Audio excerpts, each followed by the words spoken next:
Over the past 100 years, the American government has stolen real silver money from its citizens 3 times. First, by erasing the word silver from the law. Then, by forcing people to sell the metal to the state at half price. And finally, by completely removing silver from coins. 3 times Americans lost their silver, and each time it was called reform, but in reality, pure robbery.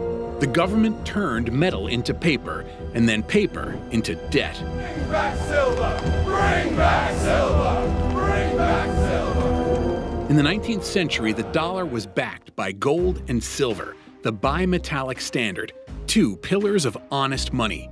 Gold was the money of the elite, bankers, major merchants, Eastern financiers. Silver was the money of the people, farmers, miners, craftsmen, those who actually worked with their hands. In 1900, a silver dollar weighed 26.73 grams. When you dropped it on a marble bank counter, it rang with a pure A note. Counterfeit coins sounded dull. An experienced banker could identify a fake by sound in 1 second. But for the elite, silver was a threat. There was too much of it. It was mined in Nevada, Colorado, Montana, hundreds of tons per year. It couldn't be controlled like gold. It gave ordinary people independence. And those who ruled money decided to get rid of the metal that prevented them from ruling the country. We must get rid of silver once and for all. It happened quietly, almost imperceptibly. On February 12, 1873, in Washington, they passed another technical law on coinage reform, the Coinage Act of 1873. The law was signed by Ulysses Grant. 67 sections of dry bureaucratic text, numerous technical details about coin weights, minting standards, mint procedures.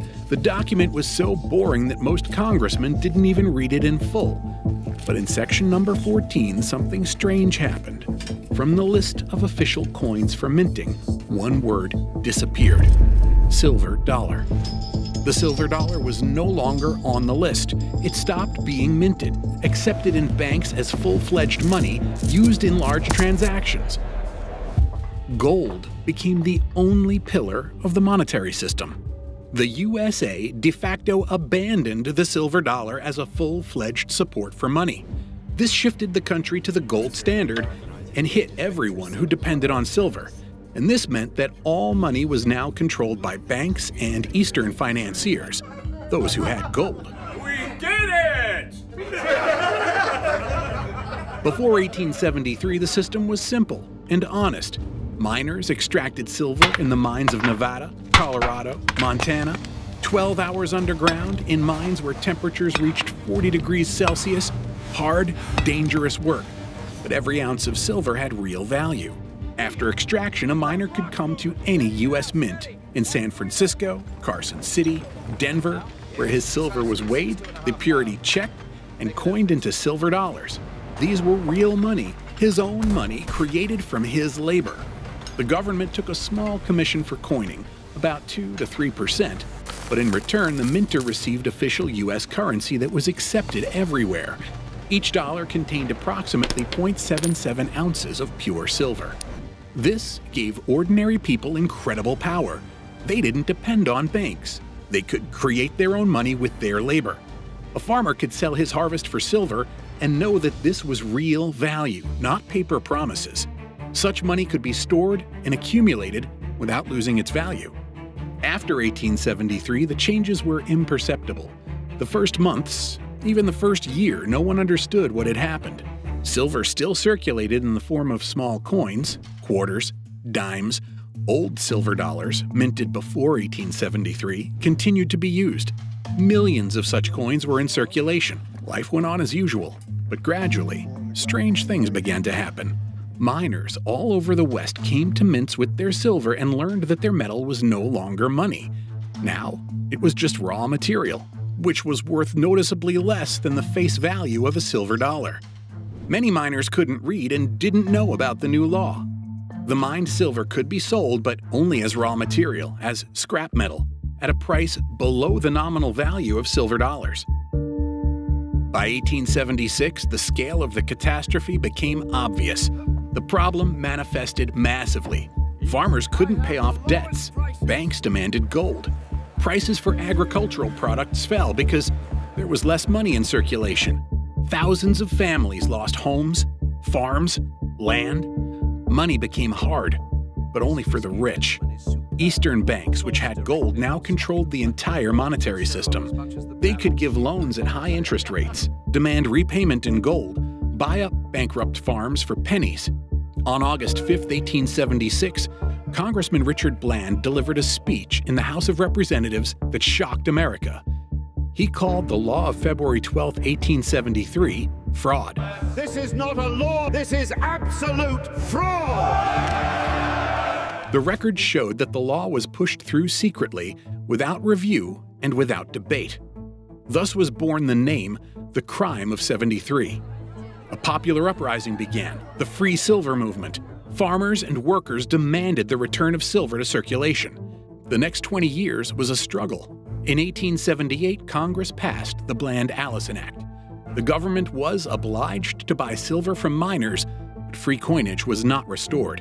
In 1890, they passed the Sherman Silver Purchase Act, increased silver purchases, but again, a compromise, not complete victory. In 1893, financial panic began. Bankers convinced Congress that silver was to blame for the crisis. The Sherman Act was repealed. The silver movement seemed defeated. But in 1896, politician William Jennings Bryan decided on a final battle. At the Democratic Convention, he spoke words that would go down in history. You shall not crucify mankind upon a cross of gold. His speech is considered one of the greatest in American history. Thousands of delegates gave him a standing ovation for 25 minutes. Many wept. Bryan ran for president. But Bryan lost the election. He had less money than his opponent, 10 times less. Wall Street bankers financed his opponent significantly better. The elite won again. Bankers made money scarce, and now every debt became gold for them. Farmers who took loans in silver at $1.30 per ounce now had to repay in gold, metal that constantly appreciated. Americans thought they had lost silver. In reality, they lost equality and financial independence. 60 years passed. America survived the Great Depression. Gold was already taken from people by Roosevelt's order in April 1933. 3,673 tons of confiscated gold were transported to Fort Knox. But silver remained, the last real metal in citizens' pockets. Roosevelt made another move. On June 19, 1934, he signed the Silver Purchase Act. Under the noble slogan of stabilizing the economy, the government began massively buying silver from the population. The law sounded reasonable. The goal? To increase the share of silver in the monetary system to 1/3 of gold reserves, or until the price of silver reached $1.29 per ounce.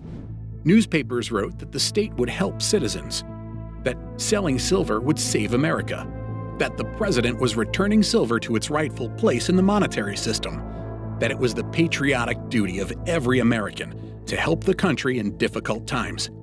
Banks became centers of agitation. On their walls hung posters calling to hand over silver and save America. Everywhere it sounded that together the country would get out of the Depression. But a month and a half later, on August 9th, Roosevelt signed Executive Order 6814, and here, the most interesting began. The order demanded the immediate surrender to the state of all silver on U.S. territory, everything that wasn't silver coins or industrial raw materials. The market price of silver at that moment was about 45 cents per ounce, and the government offered exactly 50 cents. Sounds good, right? The state pays more than the market. But this was a trap, because simultaneously the government began buying silver all over the world, artificially raising the price. By the end of 1934, the price of silver rose to 64 cents per ounce. Those who believed the government and sold silver for 50 cents lost 28% profit. They could have waited a few months and earned much more. But that was illegal. Only silver coins were exempt from confiscation. Ordinary Americans who had a few silver dollars in their pocket lost nothing. The law targeted large reserves, industrial, speculative, corporate. Manufacturers of silverware accumulated tons of metal for producing spoons, forks, trays. They bought silver for several years ahead at 40 to 45 cents per ounce. Now they were forced to sell for 50 cents, when a few months later it cost 64 cents. Jewelers who kept reserves for making jewelry found themselves in the same trap. Many invested all their savings in silver in the early 1930s when the price was at rock bottom due to the Depression.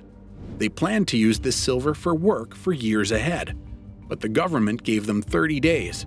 Violation was considered a federal crime with large fines and prison terms, modeled on the previous order about gold. Without silver reserves, many workshops couldn't fulfill large orders. Clients went to those who could get the metal. Bankruptcies began. Family businesses that had existed for decades collapsed in 1 to 2 years. Dentists used silver for fillings and dental crowns. Photographers for developing. Mirror manufacturers for coating. All of them had to surrender their reserves or face criminal prosecution. The result was impressive. By 1938, the government had accumulated 40,000 tons of silver. This is more than was mined worldwide in 2 years. Soon, silver dollars began to disappear from free circulation. Not because they were confiscated, but because people themselves began hiding them. They understood. The government had already deceived them twice with metal. A shortage of cash arose. People hid silver coins, and there weren't enough in circulation for daily transactions. Then the government began massively printing paper silver certificates, bills supposedly backed by silver. They bore the inscription, "This certificate is redeemable for silver on demand." The scheme was simple. The government accumulated tens of thousands of tons of confiscated silver in storage. This silver formally backed the new paper bills. The Treasury printed certificates and issued them into circulation instead of the disappeared coins. But just a few years later, the government began restricting this exchange. First, only in large amounts, then only for industrial needs. And by the 1960s, the exchange stopped completely. This was the second theft, more elegant than the first. If in 1873 silver was stolen through law, now through trust and price manipulation. Roosevelt explained this as a concern for the people. He said that the country needed silver to restore the economy, that this would help farmers and miners. But in reality, the government simply repeated the same scheme as with gold. Take real assets from citizens and corporations, give paper in return, and then change the rules of the game. America was getting rich again. After World War II, economic boom, cheap credit, growing prosperity. People again saved coins, silver quarters, dimes, half nickels. They still rang with the sound of real money, 90% silver in each coin. But the government decided, time to end this too. Starting in 1959, a coin shortage began in the country. People saved silver coins, understanding that the price of silver was rising. For many, this was a form of investment. The government increased coin production, but silver reserves melted at a frightening pace. The more the government issued new coins, the more Americans accumulated them in home safes. Then, the government faced a problem of mathematics. Each silver quarter had 0.18 ounces of silver, in a half dollar, 0.36 ounces, in a silver dollar, 0.77 ounces. While the price of silver was low, about $1.29 per ounce, everything worked. The silver inside a quarter cost about 23 cents, less than the coin's face value of 25 cents. But the price of silver was rising, and the government couldn't control it. It was determined by the world market. And if the price of silver became higher than the coin's face value, then the metal in the coin would become more expensive than the coin itself. Imagine, you have a silver dollar in your pocket, but the silver in it is already worth $1.06. What will you do? Right. Melt the coin into a bar and sell it. You'll earn 6 cents pure profit. Multiply this by billions of coins in circulation, and the entire monetary system will collapse. People will begin massively melting coins. There will be no cash left. According to Treasury calculations, By 1968, the price of silver should exceed the critical mark, and then silver coins will simply disappear. They'll be melted. On June 3, 1965, President Lyndon Johnson sent a special message to Congress. He explained the need to take measures to maintain a sufficient supply of coins, otherwise the country would face chaos in countless daily life operations, from using payphones to parking at paid lots and giving children money for school lunch. Johnson asked permission to issue coins without silver. On July 23, 1965, Johnson signed the Coinage Act of 1965. At the ceremony, he announced, "New coins will not contain silver. Dimes and quarters will be copper nickel. In half dollars, the silver content will be reduced from 90% to 40%. Then Johnson spoke words that would go down in history as cynical lies. He said that silver was becoming too scarce, that its consumption was twice its production, and the main promise: the present silver coins very definitely will not disappear and will not become a rarity. There are 12 billion silver coins in circulation. We will make another 1 billion. This was a lie, and Johnson knew it. The last silver coins came off the conveyor in early 1966. In January, quarters. In February, dimes. In April, half dollars with 90% silver. A few years later, silver was removed even from half dollars. All coins became copper nickel. Today's dollar weighs 8.1 grams, 75% copper, 25% nickel. When you drop it on a table, the sound of a tin can. So, America officially abandoned real money. Johnson promised that silver coins wouldn't disappear, but by the end of the 1960s, all silver coins disappeared from circulation. People hid them. Collectors bought them up. Investors put them in safes.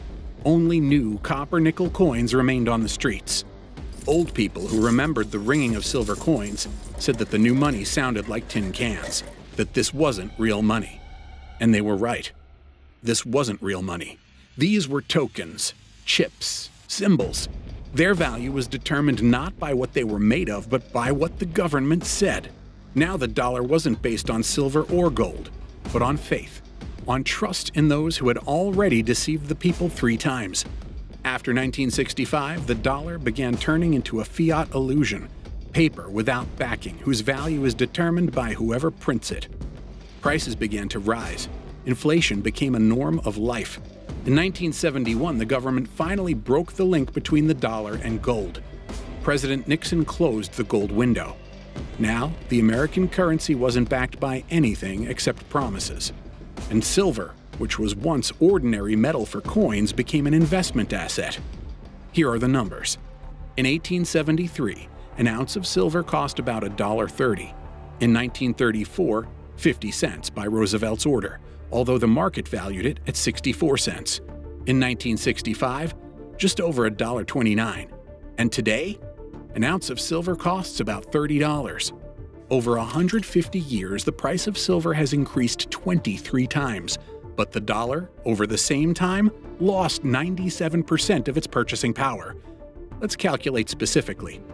If, in 1920, a farmer had saved 10,000 silver dollars and hid them under a mattress, today his silver would be worth about $230,000. If he had believed the government and kept paper money, they would have lost 97% of their purchasing power, meaning he would have $300 in today's dollars left. Today, the U.S. government prints trillions of dollars out of thin air. In 2020, 3 trillion new dollars. In 2021, another 2 trillion. The money supply grew 40% in 2 years. The average American today owes $145,000. Mortgage, car loan, student debt.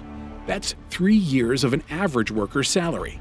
U.S. national debt exceeds $38 trillion. This is more than the value of all gold and silver ever mined on the planet. Americans lost the very idea of real money. America no longer stores wealth. It stores debt. Every time ordinary Americans begin to get rich, the elite finds a way to take the money back. Only now, instead of silver, they steal the future through inflation. Slowly, imperceptibly, legally. Before 1873, any American could turn his labor into real money. A miner extracted silver and minted it into dollars. A farmer sold his harvest for silver coins and knew this is real value, not promises. After 3 thefts, this possibility disappeared forever.